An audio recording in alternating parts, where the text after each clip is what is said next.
আমার যত গুনাহ আছে মাফ করে দাও রমজানে, দুঃখ ব্যথা ভুলিয়ে দাও এই তো চাওয়া প্রাণপণে। আমার যত গুনাহ আছে মাফ করে দাও রমজানে, দুঃখ ব্যথা ভুলিয়ে দাও এই তো চাওয়া প্রাণপণে।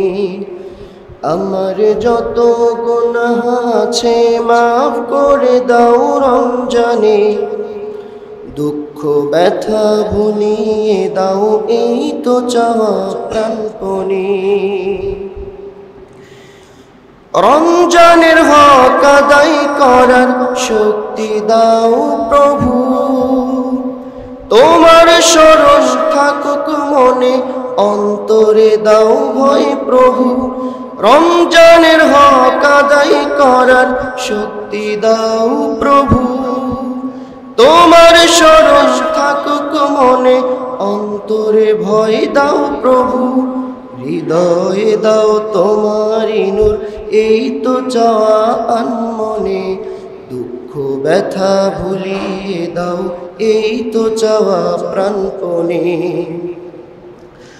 আমার যত গুনাহ আছে মাফ করে দাও রমজানে, দুঃখ ব্যথা ভুলিয়ে দাও এই তো চাওয়া প্রাণপণে।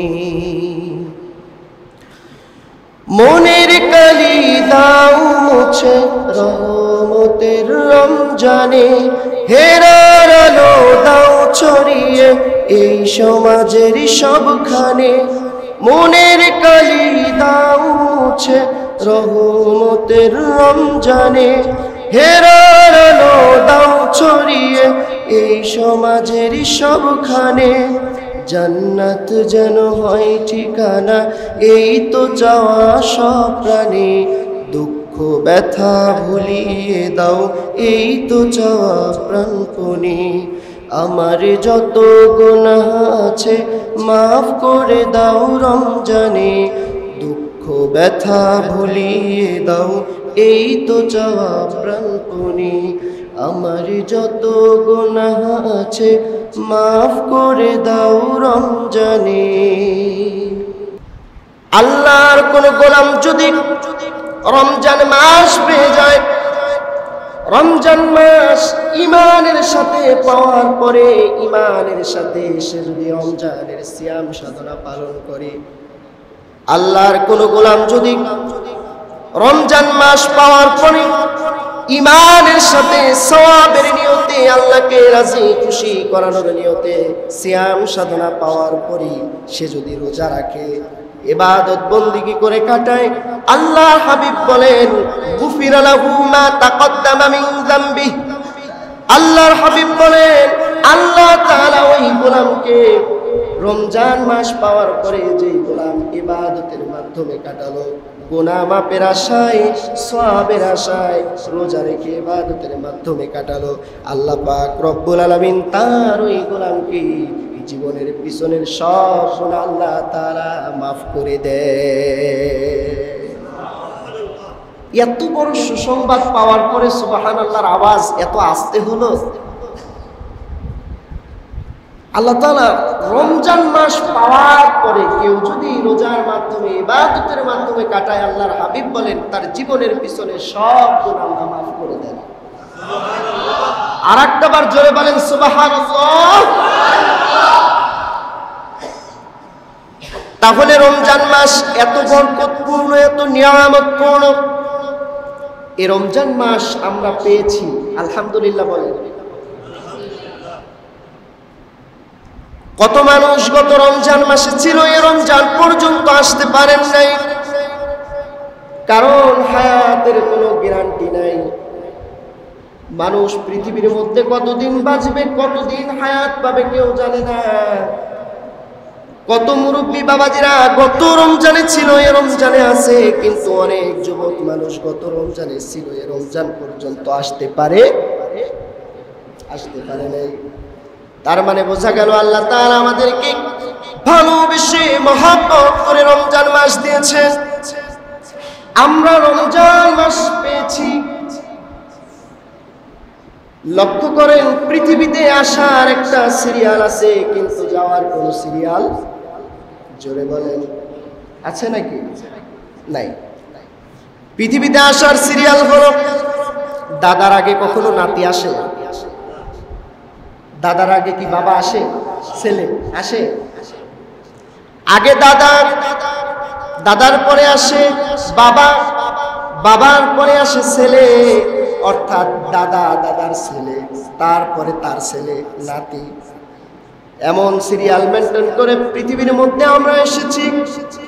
কিন্তু লক্ষ্য করলে দেখা যায় দাদা জীবিত আছে, কিন্তু দাদার কাঁধের মধ্যে নাতির লাশ এমন আছে না নাই? জোরে বলেন। দাদা জীবিত আছে, দাদার কাঁধের উপরে তার ছেলের লাশ, বাবার কাঁধে ছেলের লাশ এমন আছে না নাই? তার মানে বোঝা গেল আসার, পৃথিবীতে আসার একটা সিরিয়াল আছে, কিন্তু যাওয়ার কোন সিরিয়াল। এজন্য আল্লাহ তাআলা মহব্বত করে ভালোবেসে আমাদেরকে রমজান মাস দিয়েছেন। এই রমজান মাস পাওয়ার পরে আল্লাহর হাবিব বলেন, আল্লাহর কোন গোলাম যদি রমজান মাস পাওয়ার পরে আল্লাহ তাআলার কাছে গুনাহ মাফের আশায় সওয়াবের নিয়তে ঈমানি হালতে রোজা রাখে আর ইবাদত বন্দেগী করে কাটায়, আল্লাহর হাবিব বলেন আল্লাহ পাক রব্বুল আলামিন তার ওই গোলামের জীবনের পিছনের সব গুনাহ মাফ করে দেয়। সম্মানিত মুসল্লিয়ানে কেরাম, লক্ষ্য করেন, খেয়াল করেন, রমজান মাস আল্লাহ তাআলার কাছে এত নিয়ামত সম্পূর্ণ, এত বরকতময়, এত ফজিলতময়। আল্লাহর হাবিব বলেন, আল্লাহর হাবিব বলেন, ইযা জাআ রমাদান, রমজান মাস যখন শুরু হয়ে যায়, এই রমজান মাস আল্লাহ তাআলার কাছে এত নিয়ামতপূর্ণ, এত বরকতপূর্ণ, এত ফজিলতপূর্ণ। রমজান মাস যখন শুরু হয়ে যায়, আল্লাহর হাবিব বলেন, ইযা জাআ রমাদান ফুতিহাত আবওয়াবুল জান্নাত, রমজান মাস যখন শুরু হয়ে যায়, রমজান মাস শুরু হয়ে যাওয়ার সঙ্গে সঙ্গে আল্লাহ পাক রব্বুল আলামিন এই রমজান মাসে তার গোলামেরা রোজা রাখবে। এজন্য রমজান মাস শুরু হয়ে যাওয়ার সঙ্গে সঙ্গে জান্নাতের সবগুলো দরওয়াজা উন্মুক্ত করে দেয়। আমার কথা বুঝেন আপনারা? বুঝতেছেন? যেটা বললাম এটা বুঝেছেন নাকি এটাও বুঝেন না? তাও বুঝেন না? মানে আমার কথাগুলা কি বুঝতেছেন নাকি? কিছুই বলে না। আমার কথা বোঝা যায়? বোঝা যায়? হ্যাঁ না কিছু তো একটা বলবেন নাকি? আমার কথা কি শুনতে পান? বোঝা যায়? তাহলে কথা বলছেন না যে? রমজান মাস যখন শুরু হয়ে যায়, তখন আল্লাহ তাআলা জান্নাতের সবগুলো দরওয়াজা উন্মুক্ত করে দেন, খুলে দেন। রমজান মাস আল্লাহ তাআলার কাছে কত প্রিয়, রমজান মাস আল্লাহ তাআলার কাছে কত দামি, কত মর্যাদা সম্পন্ন। আল্লাহর হাবিব বলেন, ওয়াগুল্লিকাত আবওয়াবুন নার, জাহান্নামের যত দরওয়াজা আছে রমজান মাস শুরু হয়ে যাওয়ার সঙ্গে সঙ্গে জাহান্নামের সবগুলো দরজা আল্লাহ তাআলা বন্ধ করে দেয়। রমজান মাস শুরু হয়ে যাওয়ার সঙ্গে সঙ্গে জান্নাতের দরওয়াজাগুলো উন্মুক্ত হয়ে যায় আর জাহান্নামের দরওয়াজাগুলো বন্ধ হয়ে যায়। কেন হয়? রমজান মাস আল্লাহ তাআলার কাছে এত দামি, এত নিয়ামতপূর্ণ মাস। রমজান মাসে জান্নাতের দরওয়াজা উন্মুক্ত করে দেওয়ার কারণ হলো আল্লাহর গোলামেরা যেন রোজা রাখে, সারাদিন না খেয়ে খেয়ে রোজা রাখে, আল্লাহর মহাব্বতে, আল্লাহর ভালোবাসায়, আল্লাহর রাজি খুশি অর্জনের জন্য তাদের যেন কষ্ট না হয়। সুবহানাল্লাহ বলেন। আর যেখানে জান্নাত সেখানে জাহান্নাম, জান্নাতের মধ্যে জাহান্নাম প্রবেশ করতে পারে নাকি? পারে। এজন্য জাহান্নামের সকল প্রকার লেলিহান সবকিছু বন্ধ করে দেন। জান্নাতের প্রবাহমান হাওয়া দুনিয়ার মধ্যে চালু করে দেন। শুধু তাই নয়, এই জান্নাতের প্রবাহমান এত সুন্দর সব ইবাদতের মধ্যে খুশু খুজু আসবে, এমন প্রবাহমান তৈরি করে দেন। আর এর মধ্যে যেন শয়তান বাধাগ্রস্ত করতে না পারে, শয়তান যেন বন্দী করতে না পারে। এজন্য আল্লাহ পাক রব্বুল আলামিন, আল্লাহর হাবিব বলেন,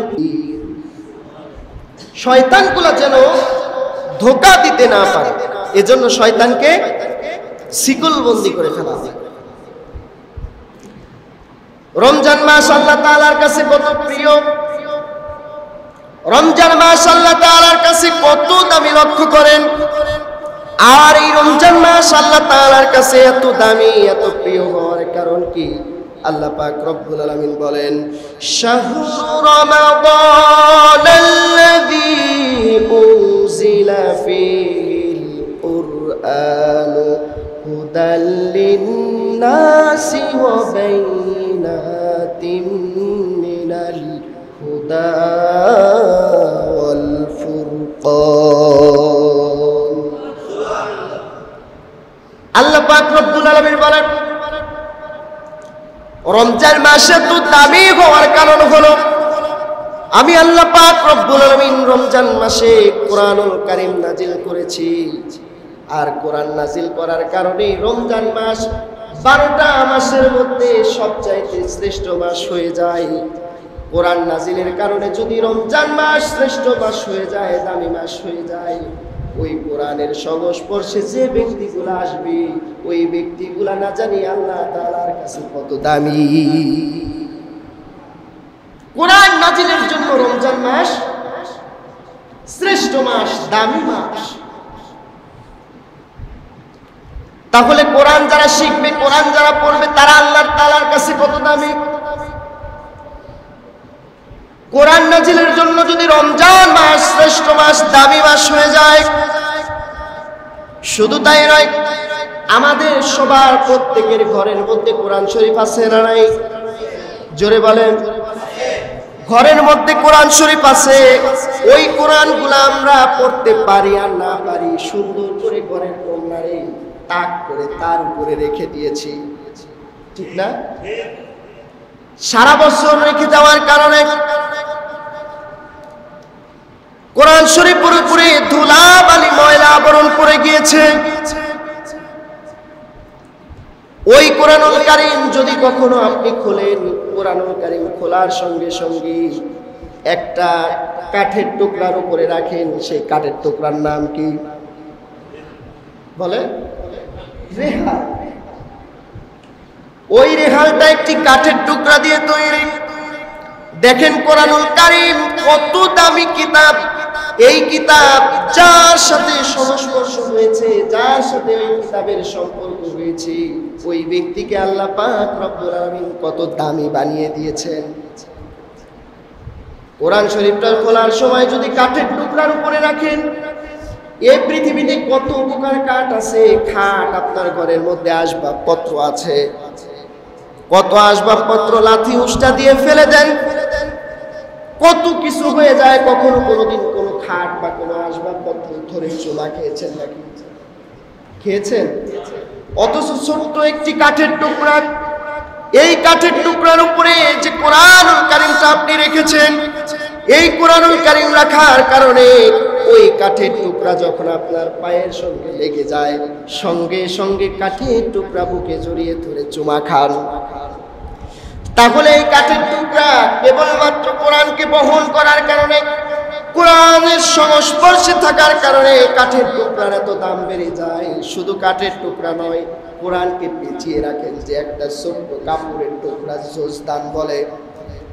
এই জোজদান দিয়ে যখন কোরআনটাকে সুন্দর করে পেঁচিয়ে রাখেন, কোরআন সুন্দর করে পেঁচানোর কারণে কোরআন শরীফ যখন তুলে পড়তে বসেন, জোজদানটা কোনো কারণে যদি পায়ের সঙ্গে লেগে যায়, সঙ্গে সঙ্গে জোজদান ধরে চুমা খান।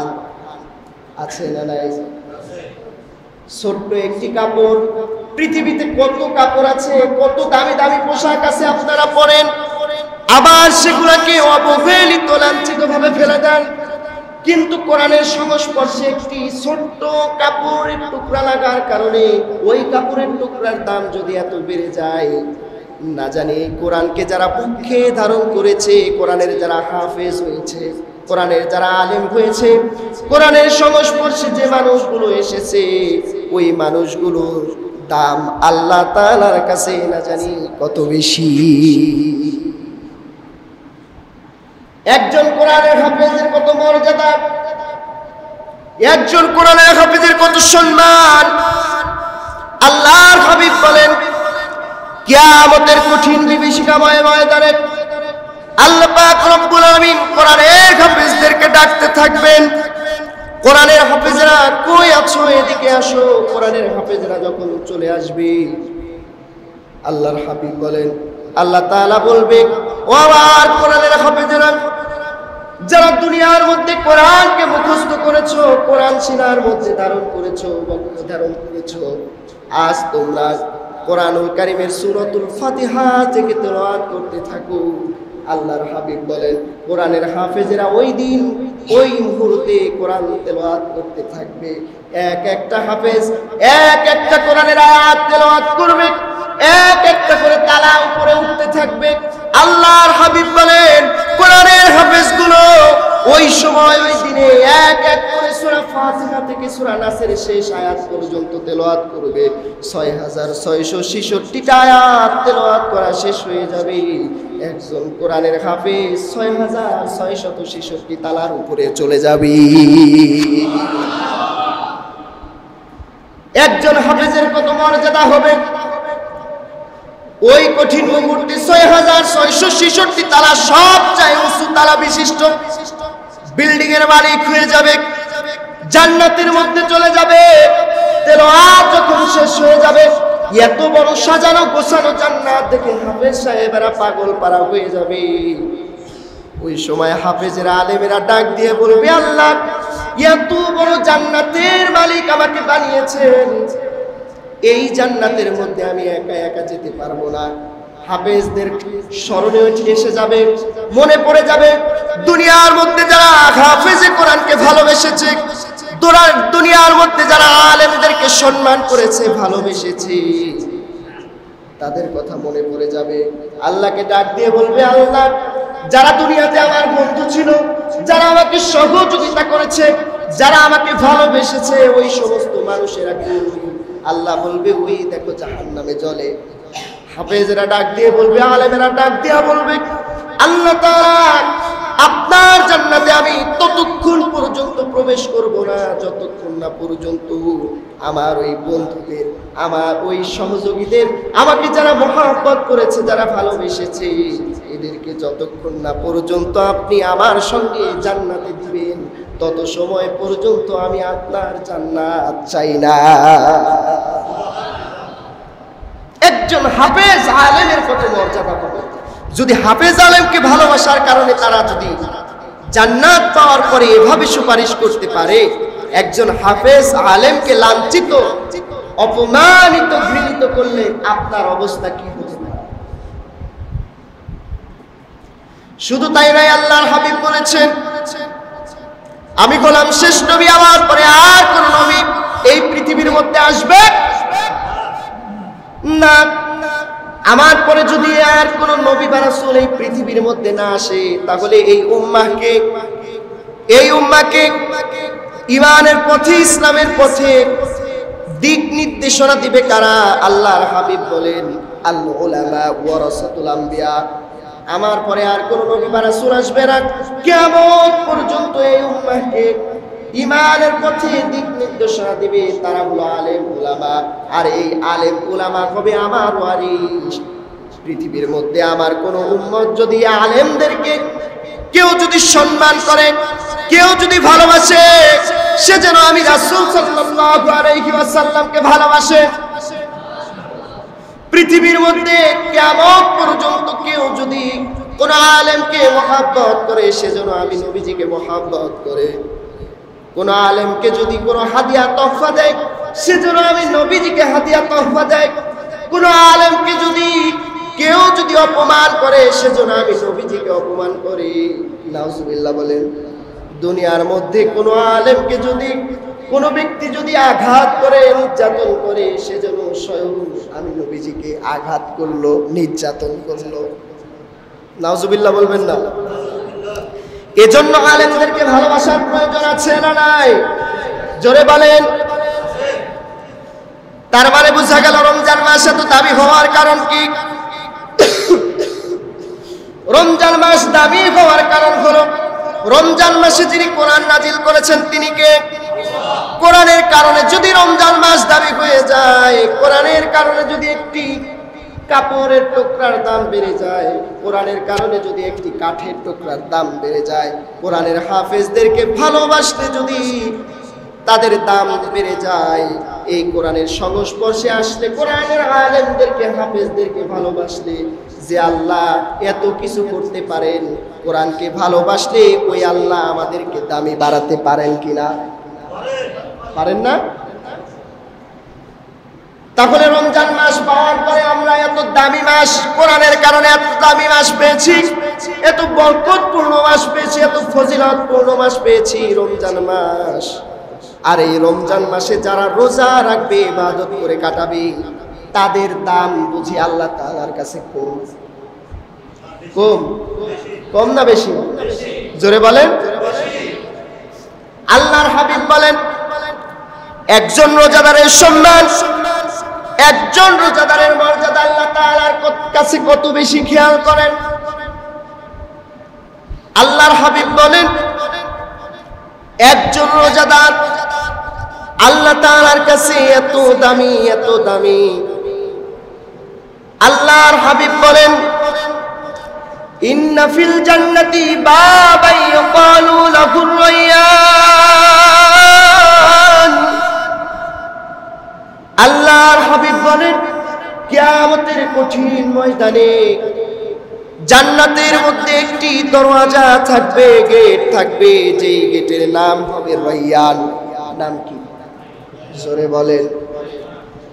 জান্নাতের মধ্যে একটি গেট থাকবে, দরজা থাকবে, ওই দরজার নাম হলো রায়্যান।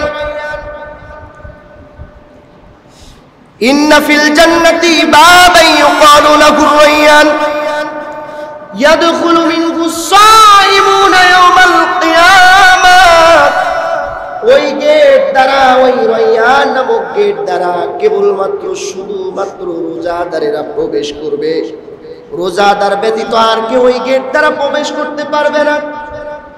কিয়ামতের কঠিন ময়দানে আল্লাহ পাক রব্বুল আলামিন ওই দিন, ওই সময় রোজাদারকে ডেকে ডেকে বলবে, আইনা সাইমুন, কই আমার রোজাদারেরা কই? কই আমার রোজাদারেরা কই? রোজাদারেরা দাঁড়িয়ে যাবে, ফায়াকুমুন, রোজাদারেরা দাঁড়িয়ে যাবে। আল্লাহ পাক রব্বুল আলামিন ডাক দিয়ে বলবে, হে আমার রোজাদারেরা, যারা দুনিয়ার মধ্যে রোজার মাস পেয়েছো, না খেয়ে আমি রাজি খুশি, আল্লাহর রাজি খুশির জন্য রোজা রেখেছো, as-sawmu লি ওয়া আনা আজজি বি, রোজা হলো আমার জন্য, আর এই রোজার প্রতিদান আমি আল্লাহ তাআলা নিজে হাতে নিব। আজ আর দেরি নয়, যারা রোজা রেখে রমজান মাস কাটিয়েছো, ওই যে রায়্যান নামক গেট দেখা যায়, দরওয়াজা দেখা যায়, তোমরা সবাই ওই রায়্যান নামক দরওয়াজা দিয়ে জান্নাতের মধ্যে প্রবেশ করো। একজন রোজাদারের সম্মান, একজন রোজাদারের মর্যাদা আল্লাহ তাআলার কাছে কত বেশি।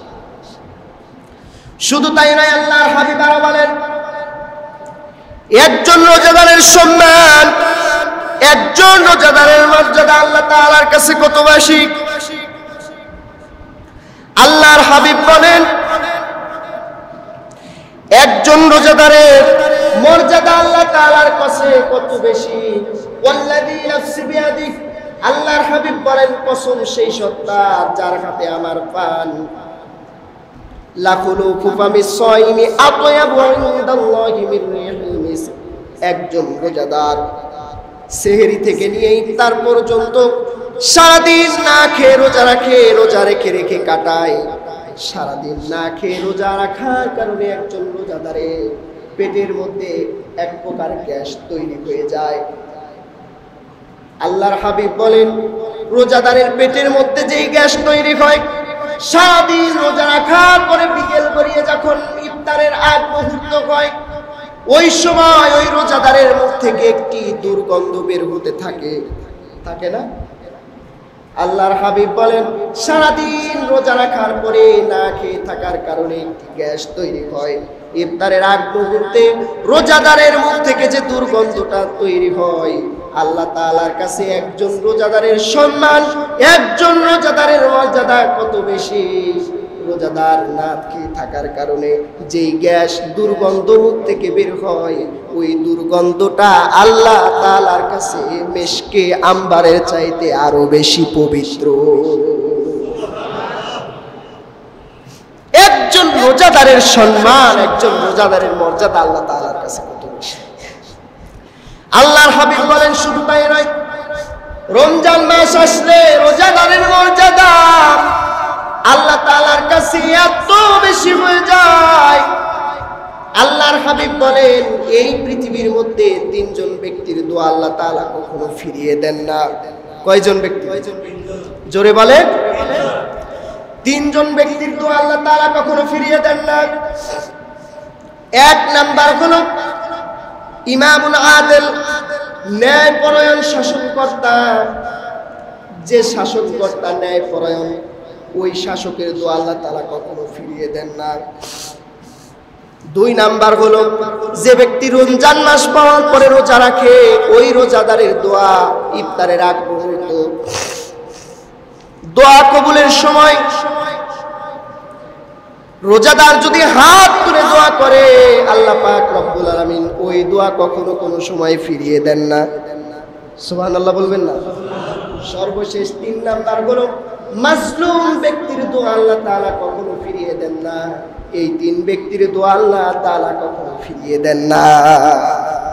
অন্য একটি বর্ণনার মধ্যে এসেছে, যারা সফর মুসাফির, এই মুসাফিরদের দোয়া আল্লাহ তাআলা কখনো ফিরিয়ে।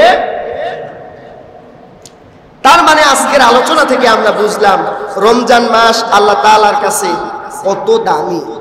রমজান মাস দামি হওয়ার কারণ কি? এটা হচ্ছে কোরআন নাজিলের মাস। কি নাজিলের?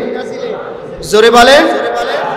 কোরআন নাজিল হওয়ার কারণে রমজান মাসের সম্মান, দাম, মর্যাদা যিনি বাড়িয়ে দিয়েছেন তিনি কে? তাহলে কোরআনের সংস্পর্শে আসলে কোন ব্যক্তি যদি কোরআনকে আঁকড়ে ধরে, কোরআন দিয়ে জীবন পরিচালনা করে, কোন কোরআনের হাফেজকে ভালোবাসে, আলেমকে ভালোবাসে, তার সম্মান যিনি বাড়িয়ে দিতে পারেন তিনি কে? তাহলে রমজান মাস দামি হয়েছে কোরআন নাজিলের কারণে। আর রমজান মাসে আল্লাহ তাআলা সিয়ামকে, রোজাকে ফরজ করে দিয়েছেন।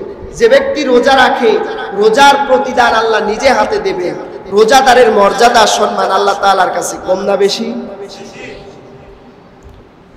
এক নাম্বার বলেছি, রোজাদার সারাদিন রোজা রেখে তার পেটের মধ্যে যে গ্যাস হয়, মুখ থেকে দুর্গন্ধ আসে, এই দুর্গন্ধটাও আল্লাহ তাআলার কাছে মেশক আম্বারের চাইতে অধিক প্রিয়।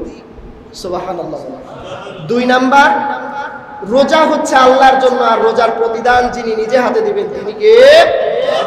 কি করবেন? কিয়ামতের কঠিন ময়দানে জান্নাতের একটি গেট থাকবে, দরওয়াজা থাকবে, যেটা কিনা কেবলমাত্র শুধুমাত্র রোজাদারদের জন্য। রায়্যান নামক গেট দিয়ে যিনি রোজাদারকে অভ্যর্থনা দিয়ে, সম্মাননা দিয়ে প্রবেশ করাবেন তিনি কে? আল্লাহ। তার মানে আজকের আলোচনা থেকে আমরা বুঝলাম রমজান মাসের গুরুত্ব, রমজান মাসের তাৎপর্য, রমজান মাসের ফজিলত আল্লাহ তাআলার কাছে অধিক বেশি।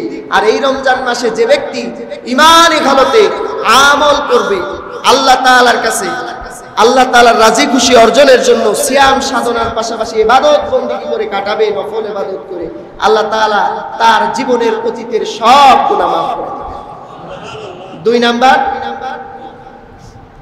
দুই নাম্বার হচ্ছে রোজা যারা রাখবে, রোজাদারের সম্মান মর্যাদা আল্লাহ তাআলার কাছে অধিক বেশি। এজন্য এই রমজান পর্যন্ত আল্লাহ আমাদেরকে কবুল করেছেন, হায়াত দান করেছেন, রমজান পেয়েছি। এটা কি আমরা হেলায় খেলায় কাটিয়ে দিব, নাকি ইবাদত বন্দেগী করে জীবনের সব গুনাহ মাফ করে নিব? ইবাদত করব না ইনশাআল্লাহ? রমজান মাসে আল্লাহর হাবিব বলেন, রমজান মাসে কোনো ব্যক্তি যদি 2 রাকাত নফল নামাজ ইবাদত করে, 2 রাকাত নফল নামাজ পড়ে, ওই 2 রাকাত নফল নামাজের সওয়াব হবে ফরজের সমান। সুবহানাল্লাহ বলবেন না? রমজান মাসে যে ব্যক্তি একটি ইবাদত করবে, একটি আমল করবে, ওই একটি আমল থেকে 70 থেকে 700 গুণ বৃদ্ধি যিনি করে দিবেন তিনি কে? আল্লাহ তাআলা আমাদেরকে এই রমজান মাস পাওয়ার কারণে 13টি রোজা আমাদের মাঝখান থেকে বিদায় নিচ্ছে। আর কয়টি রোজা আছে জানি না, আমাদের গুনাহ মাফ হয়েছে কিনা। আল্লাহ তাআলা আমাদেরকে বাকি রোজাগুলা খুশুর সাথে ইবাদত করে আল্লাহর রাজি খুশি সন্তুষ্টি অর্জনের নিয়তে রোজা রেখে ইবাদত করে কাটানোর তৌফিক দান করেন, বলেন আমিন। এই রমজানের মধ্যে আমাদের সকলের জীবনের সমস্ত গুনাহ যেন আল্লাহ মাফ করে দেন, বলেন আমিন। আল্লাহ আমাদের সকলকে কবুল করুক, বলেন আমিন। ওয়া আখিরি দাওয়ানা আলহামদুলিল্লাহি রাব্বিল আলামিন। সম্মানিত মুসল্লিয়ানে কেরাম, অসুস্থতার কারণে গলাটা বসে গেছে, দোয়া করবেন আল্লাহ তাআলা যেন আমাকে সুস্থতা দান করেন।